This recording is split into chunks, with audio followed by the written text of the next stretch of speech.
Pues, tal y como se le comunicó en tiempo y forma, el compareciente fue requerido para que en su condición de presidente de la Federación de Asociaciones Científico-Médicas preste testimonio ante la Comisión de Investigación sobre las listas de espera en la sanidad asturiana, creada con los siguientes objetos. En primer lugar, el esclarecer los motivos de la no publicación en el último año de los datos para consultas y procedimientos diagnósticos. En segundo lugar, analizar las irregularidades producidas en la gestión de las indicadas listas y los sistemas de control existentes. En tercer lugar, para auditar las repercusiones sanitaria y económica del estado actual de la espera. Y por último, para fiscalizar las medidas adoptadas por las autoridades sanitarias asturianas para poner solución a este problema, aportando sus conocimientos y su experiencia acerca de cualquiera de estos objetos. Como también se comunicó en tiempo al compareciente, tiene la posibilidad de efectuar una exposición previa, si lo desea, por no más de 30 minutos. Seguidamente, los miembros de la comisión procederán a formularle preguntas en el siguiente orden. En primer lugar, el Grupo Parlamentario Ciudadanos, a través de su portavoz, el diputado Armando Fernández Bartolomé. Después, el Grupo Parlamentario Foro Asturias, a través de su portavoz, la diputada Carmen Fernández. Después el Grupo Parlamentario Izquierda Unida, su portavoz, la diputada Marta Pulgar. Después corresponderá al Grupo Parlamentario Podemos, yo mismo, Andrés Fernández Vilanova. En el momento en el que formule yo las preguntas, la presidencia de la mesa de la comisión pasará al vicepresidente Pedro de Rueda del Partido Popular. Después corresponderá el turno de preguntas al Partido Popular, al diputado Pedro de Rueda, y por último al Grupo Parlamentario Socialista, la diputada Carmen Eva Pérez. Bien, acabada la fase de preguntas, podrá intervenir hasta por un máximo de 5 minutos para hacer precisiones o aclaraciones. Y nos queda señalar que la comparecencia se desarrolla en sesión pública, que se emite en directo a través de la web de la Xunta General, que se graba y que queda registrada en el diario de sesiones de la Xunta. Pues hasta aquí las explicaciones, así que si lo desea podría hacer una exposición. Sí, muchas gracias, señor presidente de esta comisión. Bueno, yo voy a utilizar en mi exposición, va a ser breve, y la voy a utilizar sobre todo pues para presentarme, ¿no? Para decir un poco de quién soy. Carlos Macaya, soy médico y soy cardiólogo. Hice la especialidad de cardiología y llevo 38 años de ejercicio de la profesión, ¿no? En mi trayectoria profesional he trabajado en 4 hospitales, en la Fundación Jiménez Díaz primero, luego fui a las Islas Canarias, en Las Palmas, luego pasé a Granada y finalmente regresé de nuevo a Madrid en otro hospital, en el Hospital Clínico de Madrid, ¿no? Y allí pues he estado siempre desarrollando puestos y cargos de cardiólogo, de profesional, ¿no? De cardiólogo. Yo pues actualmente soy jefe de servicio de cardiología del Hospital Clínico de Madrid y también soy catedrático de medicina de la Universidad Complutense de Madrid. Quizá destacar algunos aspectos que van más allá de los aspectos asistenciales, docentes e investigadores del médico, que es el aspecto de la gestión clínica. Yo me impliqué en el campo de la gestión clínica pues a final de la legislatura del PSOE, que fue pues en los años 96-97 y en la primera de Romay Beccaria, y de hecho producto fue la creación del Instituto Cardiovascular en el Hospital Clínico de Madrid, donde pues aunaba dentro de una misma entidad pues diversos servicios involucrados en la patología de la era cardiovascular, viendo como una solución, diríamos, integral al paciente, ¿no? Y se unieron los servicios de cirugía cardíaca, vascular, intensivos, etcétera, y por supuesto el de cardiología, ¿no? A partir de ahí, y con esa, diríamos, experiencia, pues ya fui requerido por parte del Ministerio de Sanidad pues para colaborar. Entonces he colaborado con la Administración Sanitaria, fundamentalmente pues la central, menos con la Autonómica de Madrid, pero sí, y de hecho pues tengo he tenido el honor, el privilegio de participar en lo que inicialmente fue el PICI, el Plan de Integral de Cardiopatía Isquémica, y luego cambió de nombre a la Estrategia de Cardiopatía Isquémica, cuando pues el Ministerio se pretendía hacer lo que hizo el gobierno laborista británico, de crear 3 pilares, 3 frameworks de trabajos del área de cardiología, del área del cáncer y del área de las neurociencias, ¿no? Y de la pediatría. Y bueno, pues en la estrategia de cardiopatía isquémica fui responsable de uno de los 7 capítulos, en concreto el de la revascularización miocárdica y el del trasplante cardíaco. Y lo digo esto y lo presento porque sí, ahí se plasmaron los llamados, nosotros consideramos los tiempos de espera razonables que tenían que a partir de ahí no debieran ocurrir para ser atendidos y garantizar una buena prestación sanitaria a los pacientes que necesitaban pruebas diagnósticas y terapéuticas a nivel de la cardiopatía isquémica. Posteriormente, simultáneamente en el 2007 presidí la Sociedad Española de Cardiología, y que es una sociedad científica entre las sociedades científicas, una de las probablemente más potentes sociedades científicas por lo que se refiere a la prevalencia de la patología cardiovascular. Y estuve ahí 6 años en la SEC y colaborando, por supuesto, como ya sociedad científica, haciendo una colaboración, como suelen ser, ad hoc con las administraciones, sobre todo la central, y posteriormente pues presido y continúo presidiendo lo que son las Federación de Asociaciones Científico-Médicas de España, ¿no? Y que agrupa a las 42 de las 44 sociedades científico-médicas que están, diríamos, respaldadas y reconocidas la especialidad por el Ministerio de Sanidad, ¿no? Y bien, esa ha sido mi experiencia. Presido algunas otras organizaciones, todas lógicamente de índole pues sanitario, y con esa experiencia les podré intentar contestar a las preguntas que ustedes crean oportunas. Muy bien, pues agradeciendo su explicación, damos paso al turno de preguntas de los grupos parlamentarios, empezando por el Grupo Parlamentario de Ciudadanos, diputado Armando Fernández Bartolomé. Buenos días, buenas tardes, ya casi, doctor Macaya. Efectivamente, bueno, es un honor para mi grupo y para esta comisión tenerlo aquí. Usted reúne en una sola persona pues el docente y conocedor universitario, el cirujano, el gestor y también una persona profundamente conocedora de lo que es la relación entre ciencia y prestación sanitaria. Y por eso nos complace mucho su presencia aquí. Desde luego pienso aprovechar todo lo que pueda su comparecencia. Mire, en primer lugar, supongo que una constatación en toda España, en Asturias es un problema muy importante. Estaría el caso del envejecimiento de la población y también el aumento enorme de enfermos crónicos, precisamente con una cierta relación causa-efecto, y que tiene una incidencia muy importante en las listas de espera, ¿no?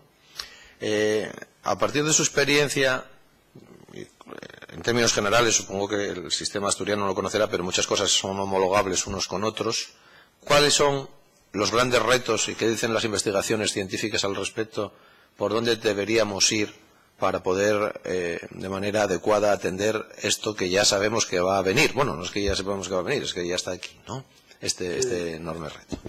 Sí, bueno, el problema de la cronicidad y que es debido, pues afortunadamente, a un aumento de la esperanza de vida, y especialmente esto se da en España, es un problema universal, ¿no? O sea, quiero decir, de todos los países desarrollados que afortunadamente pues no tienen una mortalidad pues en una avanzada edad de la vida. Hasta Obama creo que se lo dijo a nuestro presidente de gobierno que ojo con la cronicidad en España, ¿no? Porque era un desafío de prestar una atención sanitaria, ¿no? Este es un hecho y que hace que todos los sistemas sanitarios, independientemente del tipo de sistema, que sea seguridad social, que sea el sistema nacional como es el nuestro, o que sea incluso un sistema privado, se tiene que replantear la estructura sanitaria. Nosotros, como FACME, y precisamente incidiendo en este tema, pues hicimos un estudio en el que participaron las 42 sociedades científicas con la Deusto Business School, y hay un documento, de hecho, que son reflexiones, se titula Reflexiones de la Sociedad Científica sobre el papel que tiene que jugar en el Sistema Nacional de Salud. Y una de las recomendaciones, que hacíamos, y que no somos los únicos que lo hemos hecho, es que debemos de cambiar nuestro sistema, la estructura, pasar de un sistema basado en hospitales de terciarios, de patologías agudas que tienen un retorno muy bueno, porque es de ingreso, infartos, neumonías, etcétera, que probablemente está sobredimensionado en España, pasar a un espacio sociosanitario donde pues los enfermos puedan ir, enfermos crónicos, y donde el costo, lógicamente, por enfermo y cama pues es mucho menor. O sea, esa sería la primera de las estrategias, y es redimensionar los hospitales de agudo, crear un espacio total sanitario en el cual pues existan hospitales de media y larga estancia, hospitales de crónico, también residencias de la tercera edad, etcétera. Eso es de las primeras medidas. Efectivamente, esto no se puede hacer de la noche a la mañana, los hospitales están ahí, pero la conversión y la inversión hacia esas áreas que han sido empobrecidas porque probablemente tienen un retorno político y un retorno menor que el retorno de los agudos, pues es un hecho, ¿no? Entonces, nosotros queremos eso. Y el otro aspecto muy importante, hay muchos aspectos para abordar la cronicidad, el otro aspecto muy importante es la educación. Es la educación y el autocuidado. Y en ese sentido, los profesionales sanitarios, y ya no hablo de médicos, sino la enfermería, es fundamental y es clave, ¿no? El papel de la enfermería en nuestro país se tiene que redefinir. Es un papel que ha tenido inicialmente, pues históricamente estaba a expensas del médico, luego tuvo con el 521 y la dirección de enfermería al mismo nivel que la dirección médica, pues un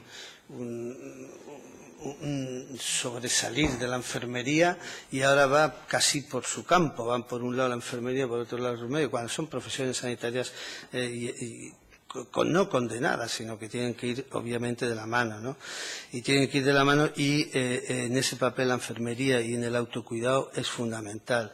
En el autocuidado y en la vigilancia y la telemedicina, los sistemas de información, evitar las desestabilizaciones, porque estamos hablando de enfermos ya crónicos, pues es clave en el manejo y en el abordaje de la cronicidad. Esto destaco algunos de los aspectos. Son muchos, es multifactorial ese abordaje, y es un abordaje complejo y que afecta a todo el sistema sanitario. Supongo que iría en esa línea, por ejemplo, la hospitalización a domicilio, es decir, que implementó, por ejemplo. La hospitalización a domicilio, sí, la atención domiciliaria, la atención médica domiciliaria va en esa línea, efectivamente, y eso es lo que llamamos el espacio sociosanitario. Es que es de verdad, es absurdo. Afortunadamente, por ejemplo, yo cuando llegué al hospital clínico hace 30 años tenía casi 2.000 camas, ahora tiene 800 camas, o sea que se ha reducido. No podemos estar haciendo hospitales de agudos que son caros y continuamente, y teniendo enfermos crónicos en los hospitales de agudos a un coste muy caro, y aumentando carteras de prestaciones de servicios que se pueden y se deben centralizar, porque no se puede dispersar, atomizar una atención sanitaria compleja, ¿no? Y llámese eso, servicios de cirugía cardíaca, de neurocirugía, etcétera. Bien, otro aspecto relevante que ha ido saliendo en esta comisión es, en relación con las listas de espera, todo lo que tiene que ver con la transparencia y la rendición de cuentas ante la sociedad.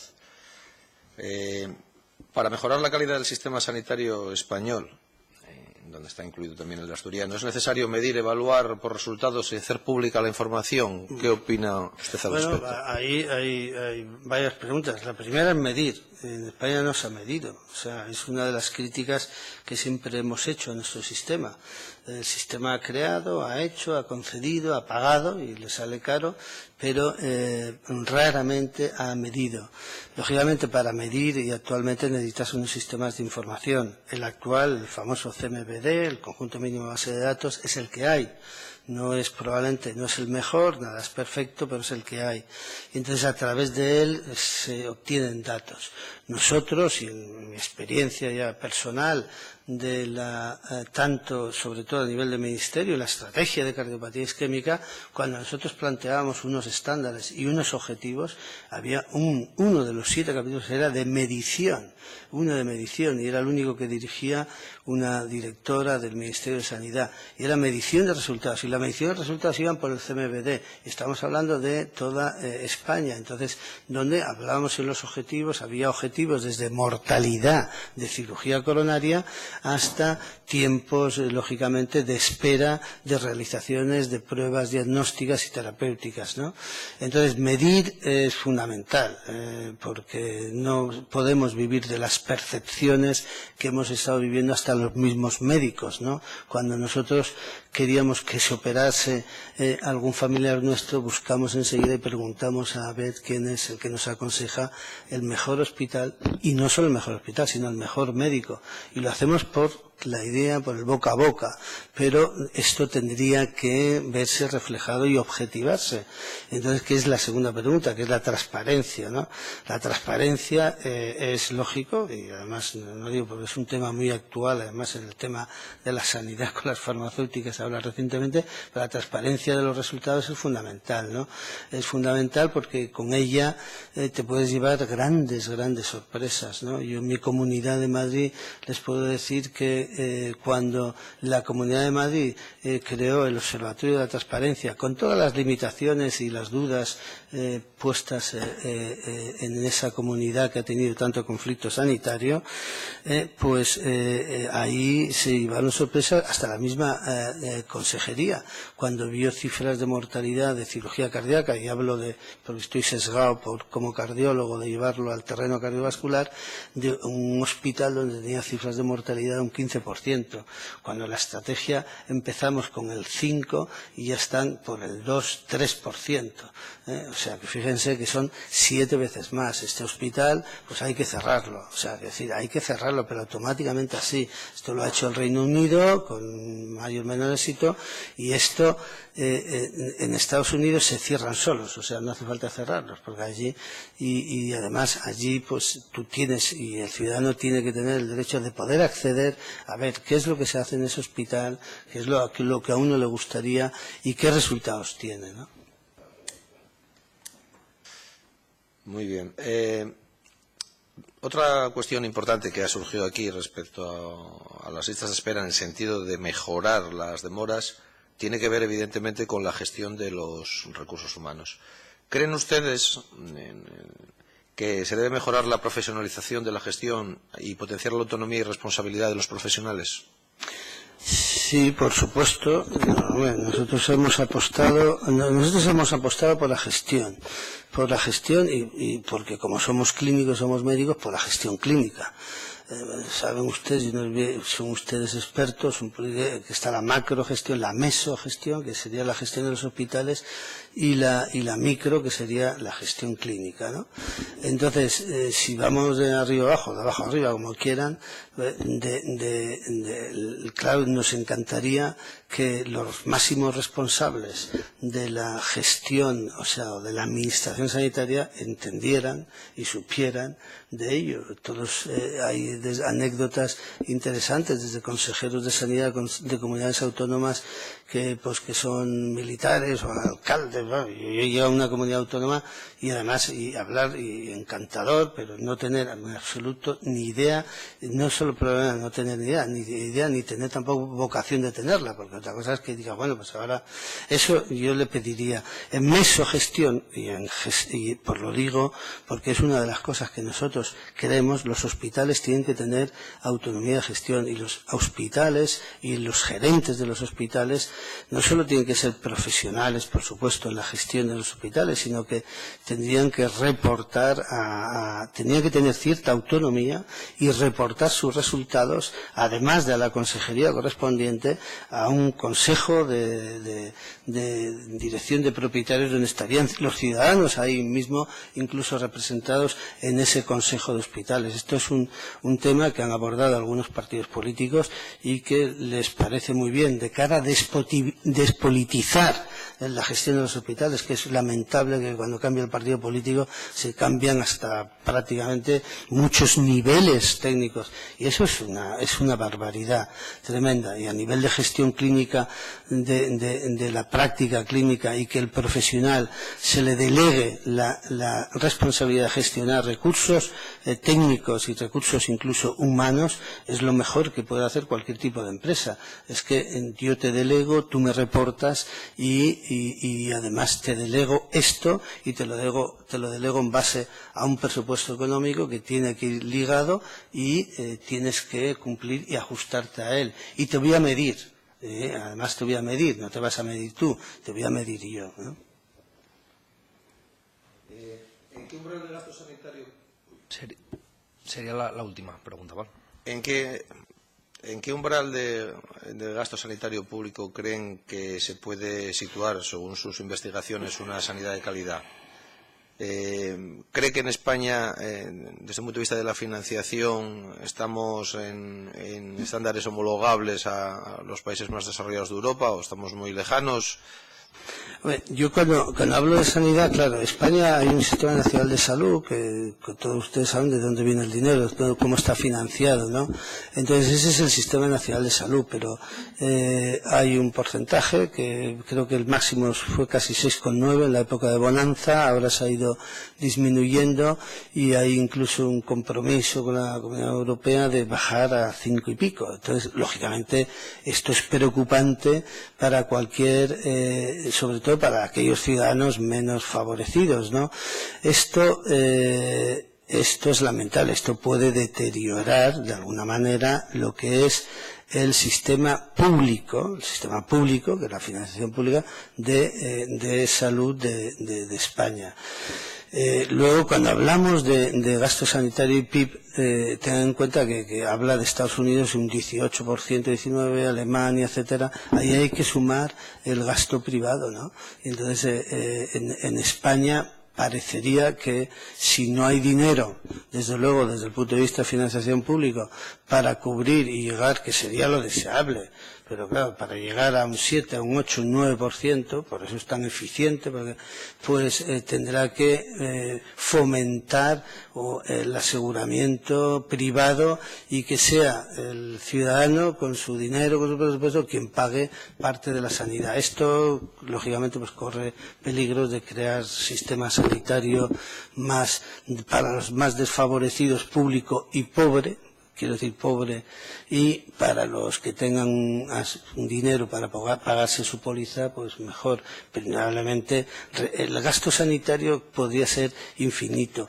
Y las previsiones que hay, eso se lo digo, fue muy interesante, una conferencia de un epidemiólogo, además español, que está en Estados Unidos, decía que estaba creciendo, y en el 2050 está previsto que sea del PIB, bien sea público, de la financiación pública, o bien sea de la privada, pero que el ciudadano está dispuesto. Y está dispuesto porque iba en paralelo. Lo que se gasta el ciudadano en su salud, porque el ciudadano en su salud es que la quiere, como en la salud de los pets, de los animales de compañía, también iba en paralelo. O sea, quiero decir que el ciudadano al final, de una forma o de otra, la va a pagar, sobre todo el que puede. Otra cosa son los menos protegidos, ¿no? Pues muchas gracias, muchas gracias. Correspondería ahora el turno de preguntas al Grupo Parlamentario Foro Asturias.